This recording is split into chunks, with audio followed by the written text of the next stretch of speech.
Welcome to this series exploring innovation, progress, and achievement using a technocentric paradigm by Ash Stewart. You may want to also read Ash's original Substack article for maximum enjoyment, including footnotes and other details. Episode 14, Blending Forces, Breeding Innovation. When elements embrace change, forging the path forward. In the last few episodes, I've touched upon a few important human innovations. I now want to show, as part of demonstrating the power and value of accumulation and integration of innovation, that these did not necessarily occur all in isolation, that they eventually came together to define a new age, the Bronze Age. I have touched upon this idea before, and will perhaps investigate and elaborate in greater epistemological depth in the Parallel Polymathon series. But by and large, human progress is the result of the accumulation of innovations. Advancements build upon other innovations, just as innovators and inventors themselves do. In the famous, giant shoulderly words of Newton, innovations may be combined with other breakthroughs. Progress breeds progress. And the appreciation of this is a vital part of our journey here, in not only understanding the phenomenon, but even applying it in other areas ourselves. Thus, our newer friend, Bronze Age Brian. Now we know how he got his name. Has or will have a greater number of epistemic or intellectual artifacts in his repertoire to draw from, compared to our older friend, Stone Age Steve, not only in trying to make sense of an existing natural or technological phenomenon in his time, but potentially in putting things together to make further innovations. I have been using lone characters in envisaging and thus even epitomizing the development of key innovations we've covered. But I'll reiterate that much human innovation, especially as things become complex, was and is anything but lone wolf. Alongside cumulative, it was often collaborative. For hundreds of thousands of years, if not more, man was content with the use of sharpened stone tools, and that was that. Of course, we look back at such a past and call it primitive, usually with a derogatory tone. But as we've discussed before, the intellectual leap that went along with the artifactual breakthrough from stone to the next stage is massive. This next stage is, of course, the use of metal.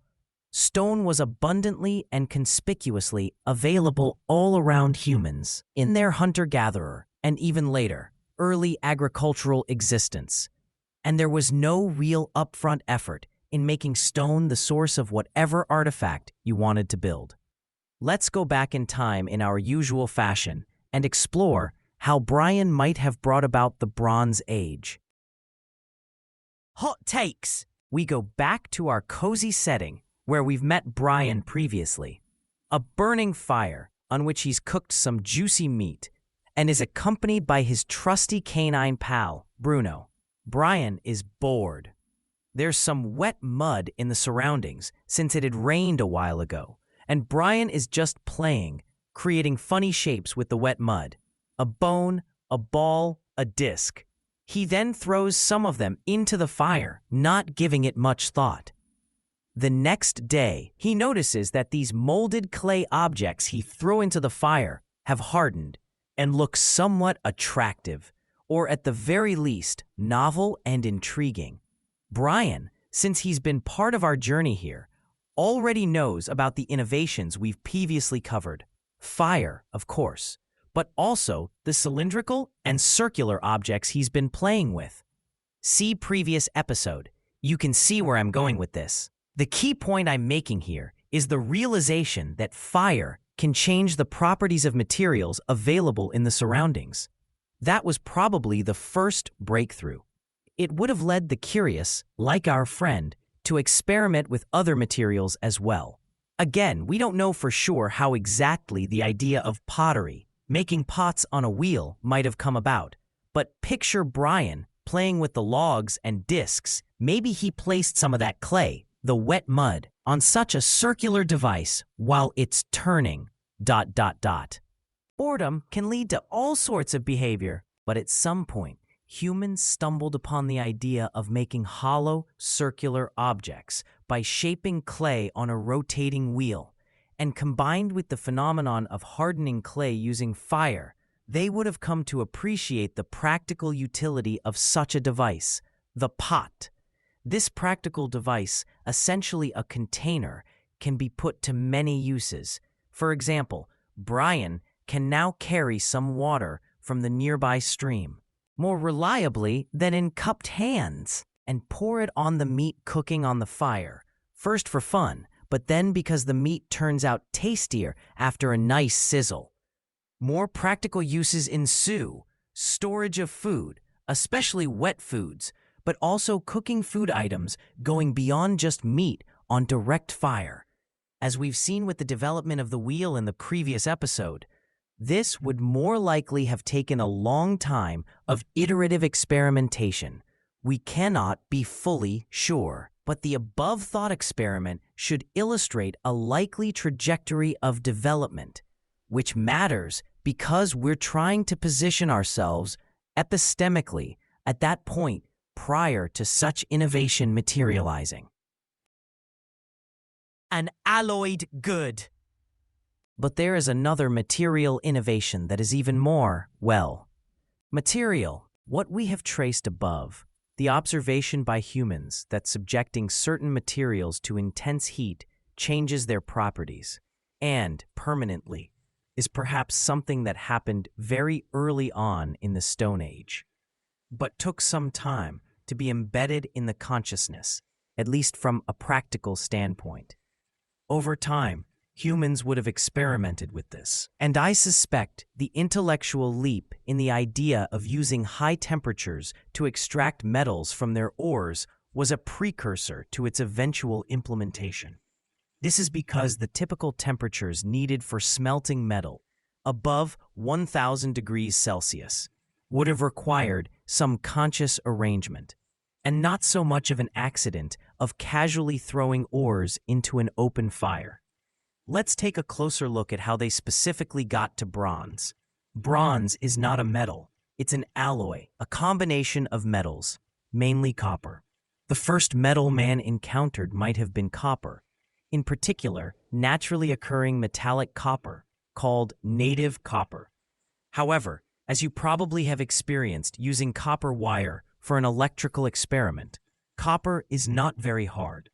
So to make it more practical, the next step up from using pure copper would have been a combination of copper and something else. Initially, this requirement was met by arsenic-rich copper ores, as the presence of arsenic decreases the melting point of copper, making it easier to work on, apart from increasing the hardness of the resulting material. However, arsenic, being toxic, as discovered in skeletal remains with high arsenic levels, it was necessary to find alternatives. But here, along with the cognitive leap that fire can change the nature of substances, were related ones such as certain elements can be extracted from natural deposits, i.e., pure metals from ores, but also that mixing metals could bring about stronger, more durable material outcomes. This then required two other key innovations. One is institutional, in finding other components of the alloy not locally available, the trade networks needed for this, and the other, technical, improving furnace technology to handle the much higher temperatures such other elements demanded if to be worked on. The breakthrough material here is tin. While the early metallurgical developments we have outlined can be primarily traced to the region around West Asia/Near East, tin was scarce. It was ultimately sourced from as far as present-day Afghanistan in the east and Cornwall, Great Britain in the west. And that changed everything. It was around this stated region, in particular, Mesopotamia, Roughly also where both the development of agriculture and the wheel took place. about 5,500 years ago, where this new alloyed material first came of age. It was now the Bronze Age. A material change. Why did it change everything? I think we know the answer intuitively. Metal is superior to stone in so many ways. It can be molded into all sorts of shapes, unlike stone. It offers several properties, including strength and durability, precision and versatility, castability and repairability, and even a certain aesthetic appeal. It was this that enabled the fabrication of wheels. With just stone tools, the transition from cylindrical logs to precise wheels. Initially solid and later spoked, as we outlined in the previous episode, would probably never have happened. It led to the development of more advanced implements in agriculture, the plows that entailed superior practices in farming. Over and above the wheel aspect mentioned, it led to further improvements, as we'll see in transportation components. And, of course, it led to the development of weaponry. Once again, affording its users far greater effectiveness on the battlefield compared to people running towards them with sticks and stones. All this led to massive economic, social, and political changes. It led to the beginning of civilization, the emergence of cities, large urban centers with sophisticated social and political organization, buttressed on such a technological underpinning. It led to the beginning of history, some of the earliest big names of kings and rulers we know, from Hammurabi to the pharaohs of Egypt to Sargon of Akkad. It spawned the first major kingdoms and empires: the Sumerians, Babylon, Assyria, the Hittites, the Mitanni, the Minoans, and, among others, the Indus Valley Civilization. But this doesn't even mention the most influential of them all, for by strange irony, the one Bronze Age force that had the most far-reaching impact on history and geography and more, the one that perhaps more successfully integrated the technologies we've covered in the last 2 to 3 episodes. Somehow this force has gone under the radar of history. Now that we've looked at the horse, the wheel, and bronze, we are finally ready to tell their tale.